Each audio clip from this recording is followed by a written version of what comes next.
So welcome everyone to this Globally Responsible Design webinar for the Efficiency for Access Design Challenge. My name is Tom and I am part of the Efficiency for Access Design Challenge team. And I'm really excited to be joined today by Dr. Jonathan Truslove. Feel free to introduce yourself to everyone. Good morning, everyone. Delighted to be here this morning. I hope you enjoy this webinar. My name is Dr. Jonathan Truslove. I'm the Education and Skills Lead for Engineers Without Borders UK. And as part of Engineers Without Borders UK, I provide opportunities to learn about how to practice and global responsibility and how engineering is taught and practiced. Excellent. And as I mentioned, we should be joined a little bit later by Nidhi Pant from S4S Technologies. But for now, let's jump into the agenda. So as well as being part of the Efficiency for Access Design Challenge team, I work for Engineers Without Borders UK. And Jonathan and I are going to be sharing a little bit about setting the scene for global responsibility. And really hope that will be useful. This ties in really closely to the Efficiency for Access Design Challenge and the ways in which you should be designing. You should be ensuring that you're designing in a globally responsible manner. So after that, we hope that we'll be hearing from Nidhi, and she'll be sharing some of her own experiences and some of the fantastic work that she has been doing. And it's fantastic to see Nidhi on the call. Welcome. This is the perfect time, if your microphone is working, to just introduce yourself before Jonathan and I share a little bit. Sure. Thank you, Tom, and it's really nice to meet all of you. My name is Nidhi Pant. I studied chemical engineering and I'm the co-founder at Science for Society, which is S4S Technologies. We deploy solar-powered food processing equipment at the farm gate for farmers to graduate into processors. So reducing whatever their imperfect produces and converting that into food ingredients. So we provide them with technology training, access to finance and market. Aggregating all the produce from them, we sell it to large corporates like Nestle Unilever. So our major intervention is empowering women farmers to become processors and earn a short additional income through value addition, and at the same time reducing food wastage, all powered by solar energy. Excellent. Thank you, Nidhi. And as I said, we will be, Jonathan and I will be providing some of the theory, hopefully getting you excited, getting you inspired, and then we'll be passing over to Nidhi, who will show you this global responsibility, globally responsible design in action. And we also look forward to hearing a bit more about her journey, how she came to where she is now. So let's, without further ado, let's get started. So many of you have already started on your challenge journey. Some of you may not have started yet. If you have, and you've seen the kickoff workshop, you've read the design brief, you'll know that at the heart of this challenge is the UN Sustainable Development Goal 7, access to affordable and clean energy. But you can also see on the screen that this is part of a wider color wheel, and we'll be sharing a bit more about that. But we're going to be zooming out a little bit. We're going to be looking at the whole system and some of the global challenges that we are facing, and your role in addressing these now and in the future. So let's zoom out from UN Sustainable Development Goal 7 and have a look at the bigger picture. First of all, from the perspective of the needs of people and the global needs of delivering a decent standard of living for everyone. And we, as you saw in that color wheel, we've captured these needs within the UN Sustainable Development Goals, these 17 goals that were created in 2015 by the United Nations General Assembly, and it's intended for these to be completed by 2030. And this really, from zero hunger through to, as we've seen in UN Sustainable Development Goals 7, to affordable and clean energy, these are really a benchmark for us to ensure, are we achieving these 17 goals by the year 2030? And through that, we can see really widely across the world a real temperature check of how we are doing. Who are we leaving behind? In what areas are we leaving people behind? And so really important throughout this challenge, this efficiency versus design challenge, that you are really really appreciating all of these, and you're incorporating them into the way, the language that you use for your design, that you're proving, you're really arguing your case that your design is really hitting a whole array of different goals. So that is the people side of the challenges that we are facing. We're going to hear now from the executive director of the Stockholm Resilience Center. It's called Johan Rockström, and I will just jump back to that. And let's hear a little bit from him now. Just bear with me for 1 sec.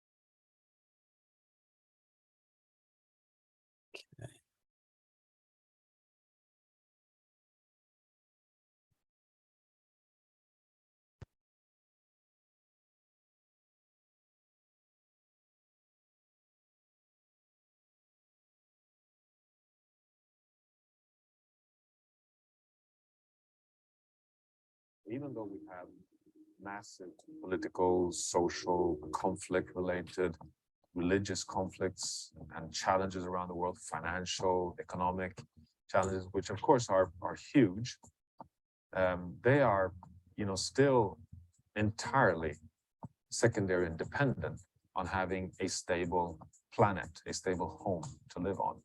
If we continue as business as usual, even a conservative assessment concludes that then we are on an average pathway towards 4 degrees Celsius warming by the end of this century.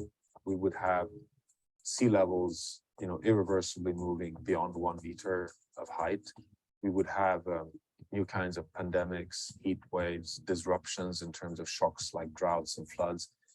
Unless we have a good, stable planet, everything else will not be achievable anyway. That's what we've come to. We have now become a global force of change. Nothing hinders us to be prosperous, nothing hinders us to grow, nothing hinders us to have very, very, very good lives. But we need to kind of stay within the perimeters of a safe operating space. We still tend to put sustainability here and economy here. And we still have an obsolete, erroneous logic that these are somehow contradictory, that it is a cost to be sustainable, which could threaten the economy. And in situations of, unemployment and weak economic performance, we tend to put aside sustainability. Nothing can be more wrong. Everything, everywhere comes from nature. A car, a computer, a house, our food, everything depends on what is delivered from the planet. These things take time, so we cannot wait. We cannot wait until we have a new generation of economists who understand sustainability. That will take us way into very, very dangerous terrain. So we must fast track action. And the only way to fast track action is to work with the obsolete, engine we have, with the obsolete institutions we have. Fundamentally, I think you're starting to see the grand majority seeing that sustainability is a vehicle for success. It's not an impediment to success. The great majority wants change, trust science, and are willing to move faster. So I think one should move with the coalitions of the willing and show by doing that this is actually something that benefits business, it gives better profit, it gives better reputation, and it's even more attractive. So we've tended for too long to spend time on those who resist change.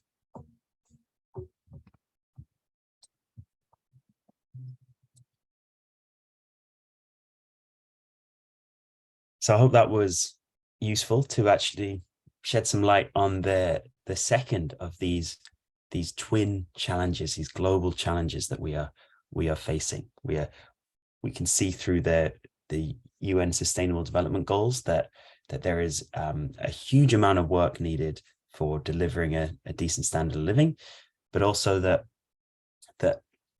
from a planetary standpoint, there is a huge amount that we need to do now, and that needs to change now in the way that we design and the way that we address these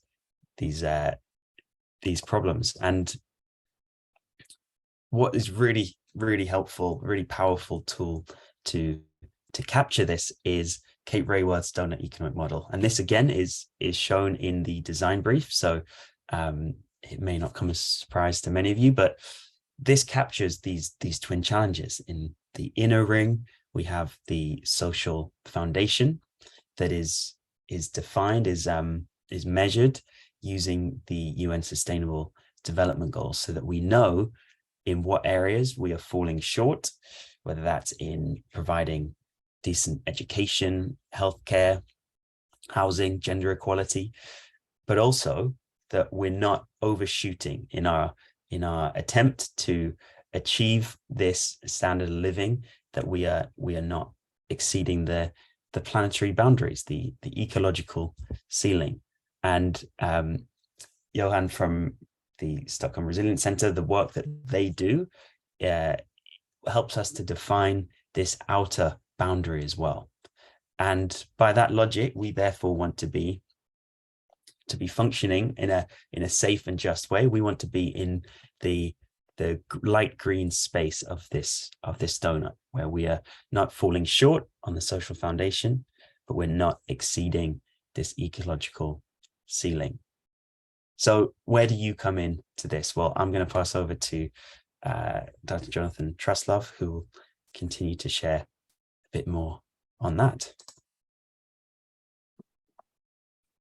That's great. Thanks very much, Tom. So I'll add a little bit more of the context and what that means for the role of engineers and the Efficiency for Access Design Challenge. So overall, over the last 10 years, we have to acknowledge that the world has changed. We're in a climate emergency. As the video from Dr. Rockstrom illustrated, the global temperature is rising with the optimistic scenario by the end of the century to 4 degrees, but it has risen as well, with the most optimistic scenarios putting us between 1.5 and 2.4 degrees above pre-industrial levels. That's only just coming out of COP26 and COP27. Those sort of optimistic scenarios, we're still on a significant global temperature rise. And while many lockdowns have been lifted, the global COVID-19 pandemic has had a devastating impact on society, the economy, and mental well-being, which will last years to remediate. At the same time, technology, automation, and AI is rapidly evolving. It's becoming more complex and posing questions and risks to our security. And the climate emergency, persecution, and conflicts globally, such as in Ukraine, Ethiopia, Yemen, and Afghanistan, are forcing millions to be displaced, from 42.5 million in 2011 to just over 82 million people worldwide today.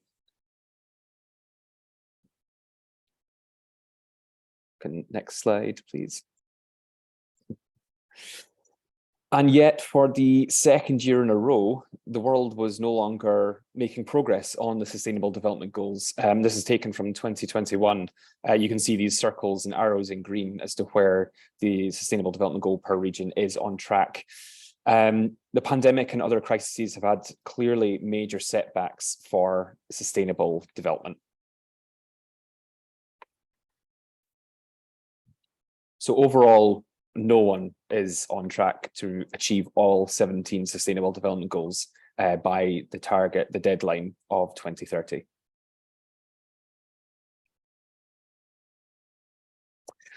And as we continue to look forwards, the World Economic Forum identifies that there's increasing risks in the short term, for up to 2 years, that are environmental, social, and mainly technological in nature, such as extreme weather, livelihood crises, and climate action failure, including digital inequality and cybersecurity failure.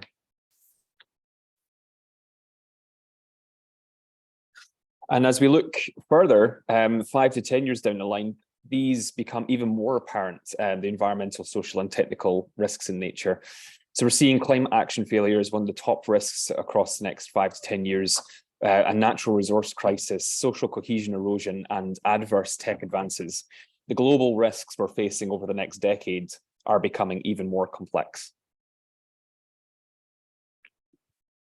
So, what does this mean for the role of engineers? Next slide.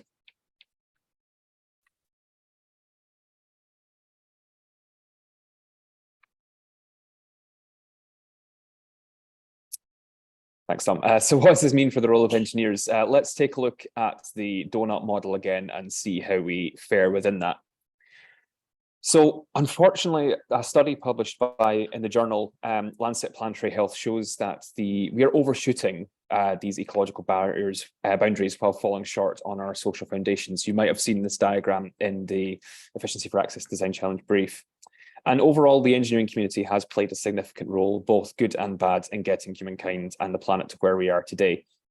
But it also has the power to rapidly transform our world for the better, offer credible solutions to reduce our emissions, and to take drastic action required now to ensure a safe and just future for all. So overall, while engineering has resulted in incredible advances to our comfort, health, and safety, it's played a fundamental role in the unjust and unsustainable practices that dominate the world. So, for example, the building and construction sector is responsible for 38% of global emissions, and 70% of all carbon emissions can be traced directly or indirectly to the creation and use of everyday infrastructure. And let's take a look at a project which highlights the need for engineers to understand all aspects of the donut. So this is the Westgate Tunnel development in Australia. And on discovering toxic chemicals while digging this tunnel, the Environmental Protection Authority set about deciding where to dispose the 3 million tonnes of contaminated soil. When the community expressed concern for public safety, they were met with silence, which in turn caused frustration and anger.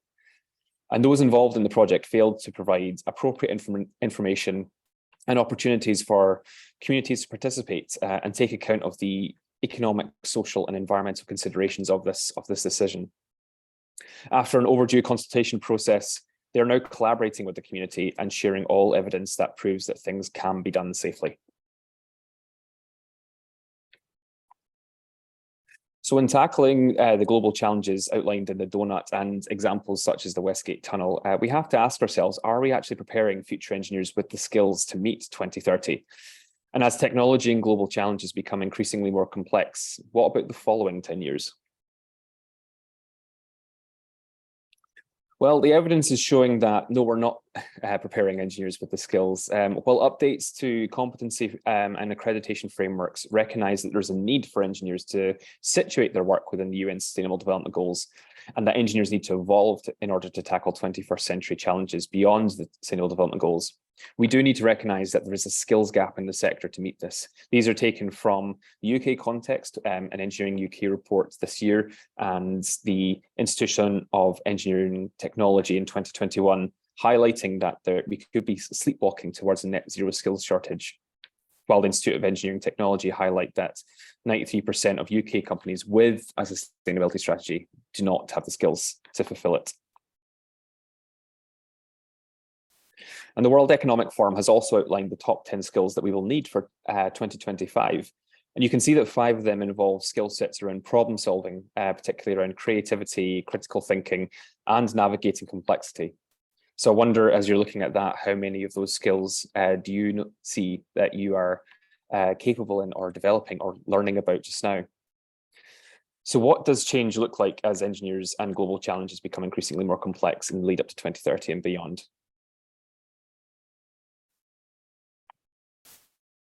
Addressing the Sustainable Development Goals and these sustainability challenges in the future requires us to be able to handle more complexity and uncertainty. And in doing so, it requires not just a change in our skills, but also a change in our mindset. And this figure shows how types of problems can range from simple or obvious to complex to chaotic in nature. So it moves from a space where there's maybe one or more right answers, and where we can exhibit rational problem solving, analysis, and optimization in a space of certainty, a space of known knowns and facts, to moving to a space where there are potentially many competing ideas and we're dealing with unknowns regularly, where we can exhibit abilities in defining the problem, practice creativity and leadership in the space. And when we think about engineering, if all engineering was remembering formulas and analyzing information, then we'll design software that will make us redundant. And in many areas, we have done just that. As engineers, we need to foster a mindset of not just how and when to do things, but really move towards a why and what are we doing. Not only must engineers be graduating with the technical skills to deliver new ideas and solutions to tackle these global challenges, but we also need the ability to creatively adapt to rapid changes in how we work and the challenges that we're faced with in the future. So the work of engineers requires highly technical expertise, but also a deep understanding of the context we're working in, within the needs and values of the people we work with, and the work that those that our work ultimately impacts. If we want a future where everyone's needs are met for generations to come, we need to radically redefine business as usual and find innovative new ways for all life to flourish. It's our collective global responsibility to deliver a safe and just future for all. And to do so, we need to consider the following principles. Responsible, to meet the needs of all people within the limits of our planet. To be purposeful, to consider all the impacts of engineering from a project or a product's inception to the end of its life. This should be at the global and local scale for people and planet. We need to be inclusive to ensure that diverse viewpoints and knowledge are included and respected in the engineering process. And we need to be regenerative to actively restore and regenerate ecological systems rather than just reducing the impact.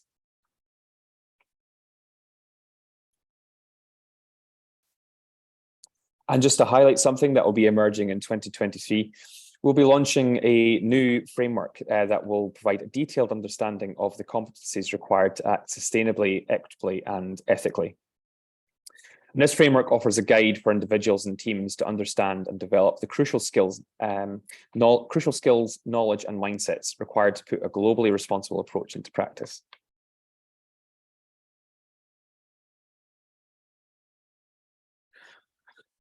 So consider your own practice and approach as your team navigates the context of the Efficiency for Access Design Challenge. What globally responsible knowledge, skills, and mindsets are you practicing and developing? For example, do you understand the relationship between diversity, equity, and justice? The necessity of inclusive approaches in shaping better outcomes and cultural practices within engineering to nurture a true sense of belonging for all? Can you handle broad, partial, or subjective evidence and complicated interactions to make meaningful whole life assessments of decisions? And are you seeking opportunities for experimenting, partnering, and collaborating at all levels with a diverse range of perspectives, worldviews, and expertise to accelerate progress and find inclusive evidence-based solutions? These are just some examples, but we need the engineers of today and tomorrow to develop and practice the crucial skills underpinning this if we're to meet the scale of the challenges ahead. So I'm now going to pass you over back to Tom, who will share some of the next steps that you can take. Excellent. Thank you for that, Jonathan. And really do encourage you to build on this time, be inspired by this time, and to reread the Globally Responsible Design chapter in in the design brief. There is so much valuable information in there that we hope you will apply. You'll apply these 4 principles, that this will just be a thread throughout your design, and that from that it will equip you to deal with these more chaotic, complex problems that the engineers of the future and engineers of today are wrestling with. So as a final note, if you are really seeking out as many opportunities as possible, we also have a globally responsible engineering program that you can work through. This is a free package of resources, a course that you can do online. I will share the link to that now, and please do in your own time have a look through that and develop your continue on your journey of global responsibility. It's currently not letting me share with everyone, which is a shame. So I will be working on that while Nidhi shares a bit about her work, her fascinating work, and her journey through global responsibility. So over to you, Nidhi. Please do. I will make you a co-host so that you can share your screen, and over to you. Thanks, Tom. Hello, everyone, and really thanks for making time and listening to us. And as Jonathan pointed out, there were really some good learnings. And what I can share is how we did go through our process in identifying how to be very much responsible, because we don't know any other way. As being a responsible engineer, the only option that we have is to be more environmentally sustainable as well as inclusive in our approach. And apart from all the design thinking aspects of what is best for the user, what is the best for the supply chain, what is best in terms of finance, it's absolutely most important to consider environmental and social aspects of it. And in our process, we started by just mapping out at each step what all things we do and how can we make it more sustainable. At the first end, which is at the village end, when we collect the produce from the farmers, the most important thing we saw was that initially it was coming in these bags. All these bags were made out of plastic. They were not reusable. It was something that we would end up throwing and have like piles of these bags, which we would at the end sell in the market. Or so the first and the most important thing that we did at the farm gate was, because, and it's so obvious, but and it's not something that we need to think as engineers, but it was just such a small thing to be done more responsibly, because we are repacking it, like we are like we're sending the material again to another set of farmers. We're procuring from one and we are giving it for processing to others. So it was absolutely important that, because at the end the material is not being sold in the end packet, it and is again going to be processed. So it was very much important that we don't use so many plastic bags. Yes, as a tactical challenge, it was very difficult because we need to give 200 kgs to each entrepreneur. So she's our entrepreneur and she wants to process, she has to process the produce. She needs to get onions to 1 ton onion for 3 days for hers to store. So what would be a good way to do it if not being packaged? So you can see the packages that we have at behind us, which were all plastic. And one good thing that we did to start was that we asked our micro entrepreneurs if they had a storage area, and they would be able to cover it in a more hygienic way, and can they store it at their end. So they all have like an extra, a small room or a place in their home where they can do it. So instead of it going in bags, it now goes in, we take it as a truckload and just offload it without the bags. This was the first part when we looked at the value chain. So in our value chain, we looked at multiple things. Apart from manufacturing the machines more responsibly, we looked at our value chain, which involved packaging, transportation, warehousing, installation, material that is used in manufacturing of the machine, and how can we make this more efficient, sustainable, and inclusive. Whenever we were using these bags, because we work with only women, it was very difficult for them to hold each bag and take it up to their terrace or their farms where they're actually going to process it. So can we have like an innovation which can actually drop this directly at their at the site, for which we use the pulley. I'm sorry, just in interest of time, I don't have some of these pictures, but we used a pulley system through which all of this directly goes. Now, when our vehicle comes, it directly just through the pulley system lifts the crate in which there is onions, and it gets transported to them at the terrace. So this was reducing plastic and making it more inclusive, so the women don't have to bend, they don't have to lift heavy weight, they don't have to depend on the male member of the family to get it upstairs. Just small interventions that could be very helpful. I will move on to the machine part, where when we make solar dehydrators, cutting machines in various, and we have multiple such designs which can be used for grain, for fruits and vegetables, for spices, meat, milk, a lot of this. Even we use biomass based dehydrators. So we have multiple equipment. We started by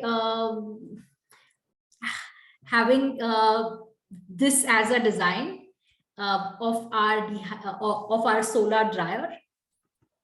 But what we saw at the end was that we were using a lot of metal and plastic again. So the other thing that we did was that we tried to now simplify it and have these fixed bed dryers, so that instead of using a lot of plastic, we could use, the capacity would also increase. So instead of these women doing say 200 kg, they can now do 500 kg. So the capacity would also be increased, and the resources that would be required would also be lesser. This also runs on solar power only. It is based on atmospheric drying principle. We do have solar dryers. We give it to them also for removing the more bounded moisture. So in commodities where it is absolutely important to, say, tomato, where they have to remove the last leg of moisture, the solar dryers are very important. For the cover, we still haven't had like an alternate to polycarbonate sheet, which gives UV protection.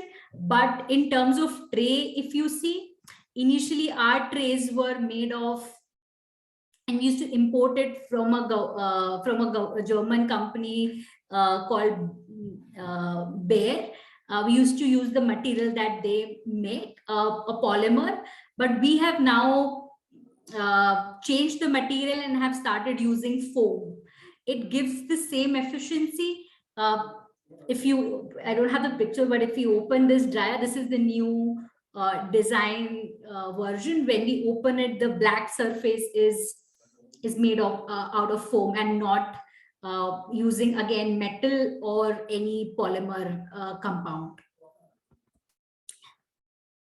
Another interesting thing that we did was, initially when we used to transport the dryers installed, like all of this used to come this way when it is manufactured, and for us to take it to another to villages and other areas, it was a nightmare. And we used to use so many truckloads for the same transportation. The costing was also high, and it was like a nightmare to transport. It used to get and we at the end of the day are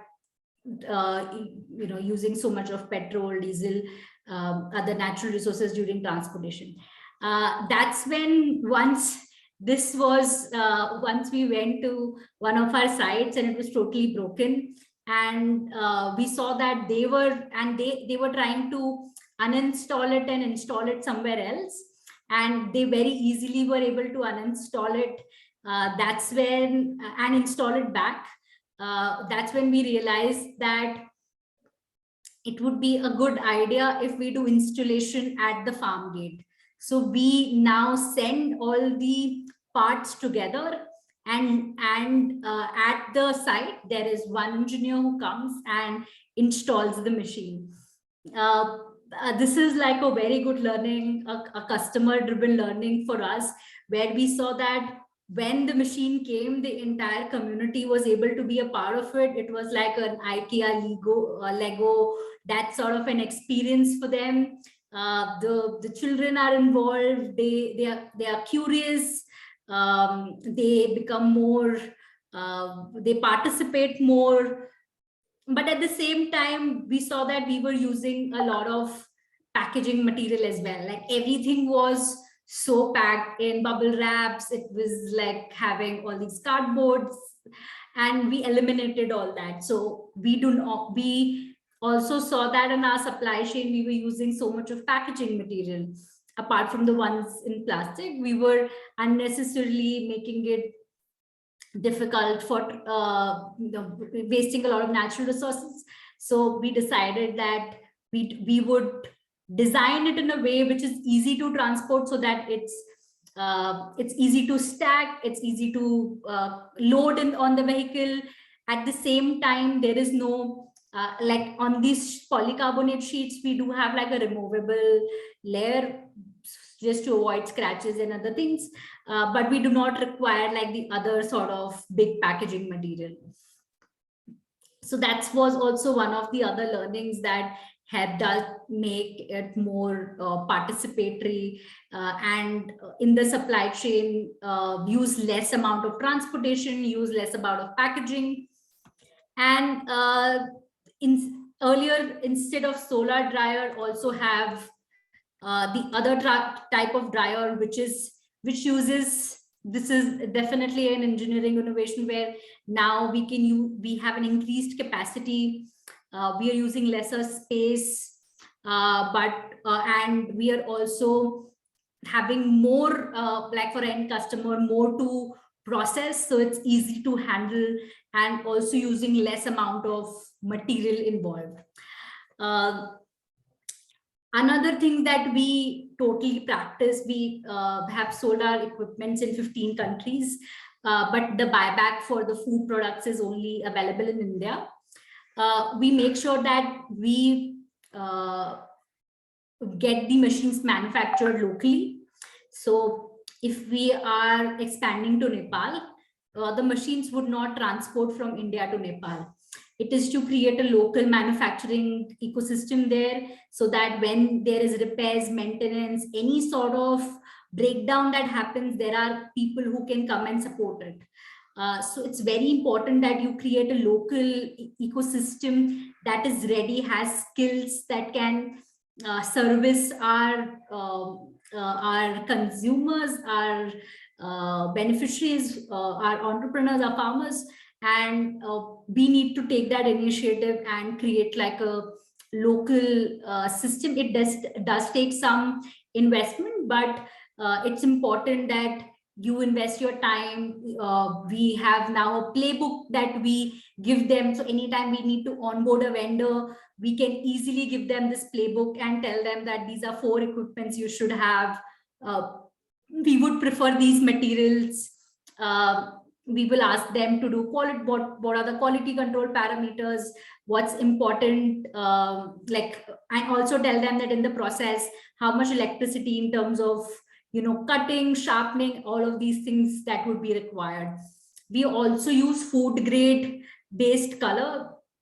So we are also mindful on that end. So at every step, you can give them an idea on what type of resources is your benchmark, and then they at the end try to meet that, like, okay, they are today at say 60% of what is the target, but that is at least their focus. A lot of times vendors don't work this way, right? Like they will only look at the cost or MOQ, like minimum order quantity that they have, but making them also part of your value chain, and importantly educating them about your sustainability parameters that you measure are important to you, making sure if you show by example that this is important to me, this is what I want to track, they become more aware, and a lot of them will thank you also, because it makes them also environmentally more responsible. And at the end, please do track all your GHG emissions, which we do very well at each stage. We have, apart from the GHG emissions, which we track, we also see what sort of natural resources that we are using in the process. So that's also very important. In terms of the life cycle analysis, it's very important that the machines or anything that you develop, you have a good idea that your material if it's say the life cycle is for 10 to 15 years, it's very important for you to know that how are people actually going to dispose it. What after 10 years, how, so it's 50 years for us, in maybe 5 years it's no longer that efficient, it needs to be disposed, and if from today we don't make those efforts and be mindful that okay, this needs to be thrown, like how will a farmer throw it, where will he throw it, what will he do out of all of these machines, right? Like look at the waste that it will generate. So it's very important for you to also do the life cycle analysis and tell them that this is our disposable methodology. Like some of it we will collect, some of it you can sell it in the market, some of it can be reused. So that sort of an education is also important, and it's important for you to be a little bit mindful. Yes, these are some things that I could share. And would be happy to answer any questions. Fantastic. Thank you so much. Please join me in thanking Nidhi for her time. Excellent. Any questions at this point for Nidhi in particular? Please feel free to raise your hand or put a question in the chat box.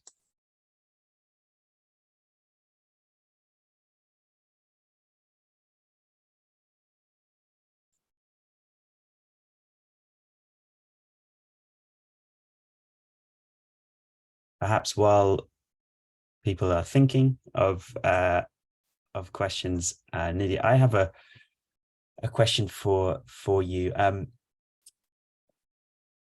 Just thinking about how you started on this this journey. Clearly, you're in a position now where you are very, very tuned in to all of the different aspects of global responsibility, from inclusivity through to appreciating the life cycle of the project and everything in between. Be great just to hear a bit about your journey. How did you get to the point you're at now? Well, the first important part is to realize that this needs to be done from day one, and not from not when you go big. Like not that's one thing that in our initial years we thought that this needs to be only done by bigger, larger organizations, or think very smaller things like, oh, this is just packaging, it doesn't matter, like that's fine, this is still like paper, and like just undermining. So I got here by making a lot of mistakes. So let us say that. And yes, and as I look back, I think I only have got here by being part of such ecosystem, like energy efficiency for access challenge, incubators, accelerators, who make you, and like first time entrepreneurs just out of college, let's be honest that we don't think about all these things. Like things that excite us, kick us, is like gives us this kick is when we design a product, or we design something which we believe that the users need, or is is a big innovation, and we in the process don't value some of these things because we are not aware of some of these things, and some of these things we believe is not important. So in our first 2 years, I think we were also in that state of mind where it was not urgent. I realized it was important, but it was not urgent. And in the process, by asking for a lot of help, we have got here. And we used to be very like, I would say, unaware that people value these. Like I used to be, oh, ESG, these look to be so simple. These are like just so minor, and these interventions don't have that much impact. But when you see a lot of others, funders, mentors, everyone also value this, you know that how important some of these things are. So I've got here only by making mistakes and asking them for a lot of help, and also being aware that every small things matter that you do today to make and from your end to make decisions that are good for the environment and on for the people, because we lead so many people. They look at how we make decisions, how we lead an organization, and they also then follow the same way. And a lot of these things have then come from our team members, who also are continuously thinking at each step, how do we become more sustainable? Fantastic. And I appreciate the honesty there, as this is a process, this is a learning journey, and this challenge, this efficiency for access design challenge, is an amazing opportunity to make mistakes along the way, to make mistakes and learn from them and build on them. So I hope, like me, you've been very, very inspired by the work that Nidhi's doing, the appreciation for global responsibility and everything that she that she is doing, that she's striving to, and that she is on her journey as well. We have a final question. Thank you, Morris, for you, Nidhi. If you can give a 1 minute response, but if you go back to the beginning, what would you change? You touched on this already in one area. Is there anything else that you would change? Yes, I would like to definitely highlight that things that it's something that you will definitely discover, but just that you all should be mindful that things that are good for environment is good for the business as well. So and you will always see that your business and your technical outcomes, or the money that you would save, is always it can only happen if it is good for environment. Like, don't think that things that you would do an extra effort to make it more sustainable is an investment, or is something that your organization is doing additionally. Please inculcate it as your culture in the organization, and make it as like that you don't know any other way to do it. So this is like the only thing that if I get a chance, I would do it from day one. Fantastic. And environment decisions are business decisions. And that echoes what we heard from the Stockholm Resilience Center in that video, that sustainability and economy, it isn't a choice between one and the other. So yes, please, hopefully this has all been really, really helpful for you. Again, thank you so much to Nidhi and to Jonathan for your time, for your insights. It's been fantastic. For everyone on the call, we would love to get your feedback on this webinar. We're always looking to improve. So you can scan the QR code. You can type in the link. I will also just add it into the chat.